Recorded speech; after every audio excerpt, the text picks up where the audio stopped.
کہ رمضان کے مہینے کے اندر آپ کیا کریں گے؟ قرآن کریم کی بے انتہا تلاوت کریں گے، قرآن کریم کے اوپر بے انتہا غور و فکر کریں گے، اپنی جو بیسیکلی صلاۃ ہے اس کو زیادہ قائم کریں گے،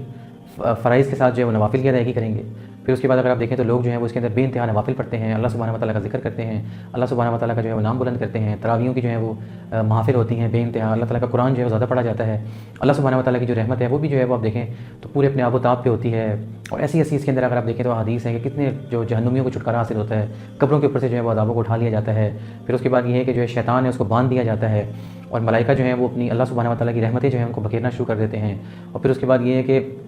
تمام پوری کائنات کے اندر آپ یہ کہہ سکتے ہیں کہ ایک جو اللہ سبحانہ و تعالیٰ کی جو تجلیات ہیں اور جو اللہ سبحانہ و تعالیٰ کے لوگ مینس کے جو قبروں میں ہیں، اس طریقے سے جو دنیا کے اندر ہیں قبروں کے اوپر اللہ سبحانہ و تعالیٰ کی رحمتوں کا نزول نازل ہونا شروع ہو جاتا ہے، قبرستانوں پہ سے جو ہے وہ عذاب کو اٹھا لیا جاتا ہے۔ پھر آپ یہ دیکھیں تو مطلب کہنے کا مقصد یہ ہے کہ اس مہینے کے اندر کیا جو ہے وہ اللہ سبحانہ و تعالیٰ کی رحمتیں ہیں۔ تو اللہ کیا فرماتے ہیں کہ جو شخص بھی اس مہینے کو پائے، اس پہ کیا کرے کہ اللہ سبحانہ و تعالیٰ کا شکر ادا کرے